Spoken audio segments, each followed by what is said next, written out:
Tally-ho, hip-hip, and welcome to another episode of the History Odyssey podcast. I'm your host, Steve. All men are created equal. They're endowed by their creator with certain unalienable rights.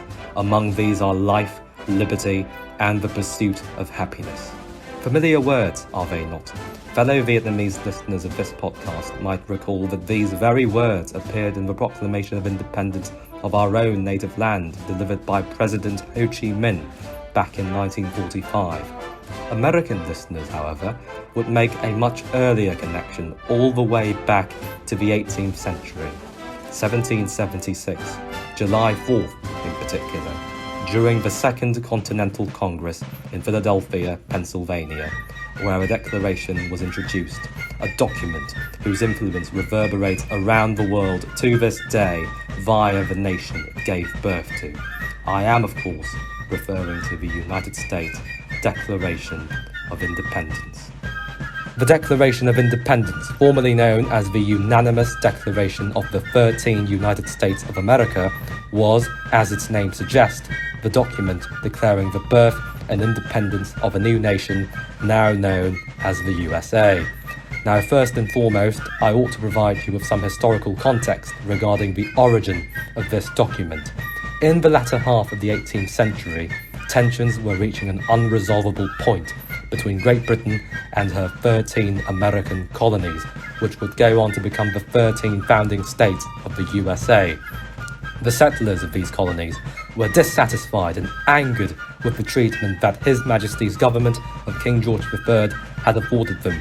His, quote, abuses and usurpations, as they decried in the Declaration, included acts such as the deprivation of the right to a fair trial by a jury of one's peers, taxation without representation, the burdensome dissolution of their legislature, the deployment of the armed forces and foreign mercenaries at the expense of civil authority, etc.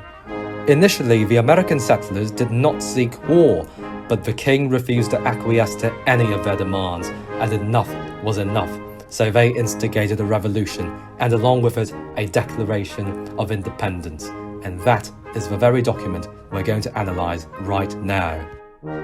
All men are created equal. This laid the foundation for the legal principle of human rights, that all people are born equal and ought to be treated equally and granted equal opportunities. They are endowed by their creator with certain unalienable rights.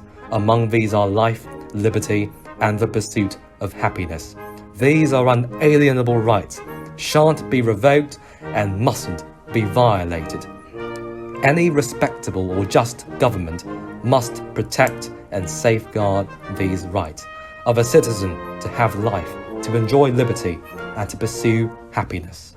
That to secure these rights, governments are instituted among men, deriving their just powers from the consent of the governed. Democracy, the supremacy of the people, to institute a government by the people, for the people, and of the people. That whenever any form of government becomes destructive of these ends, it is the right of the people to alter or to abolish it. This is the right to revolution. This was the exact same right the American revolutionaries were exercising when they revolted against their oppressive colonial overlords, and to institute new government, which was exactly what the American revolutionaries did in forming the United States of America. My friends, these are the immortal principles of the United States Declaration of Independence.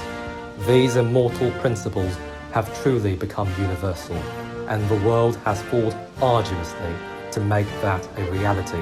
From the Second World War to the triumph of the free world in the Cold War, we must carry on the struggle and continue on our battle to preserve and defend democracy. We, as the youth, have our own responsibilities. They lie not with guns nor nuclear weapons, but with education. We must educate ourselves on these rights, their history, the history of our struggles for liberty, for democracy, and for these immortal ideals.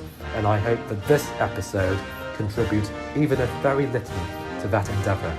For now, though, you may enjoy your right to life, liberty, and the pursuit of happiness. Whenever you're listening, good morning, good afternoon, and good evening. This is Steve signing off.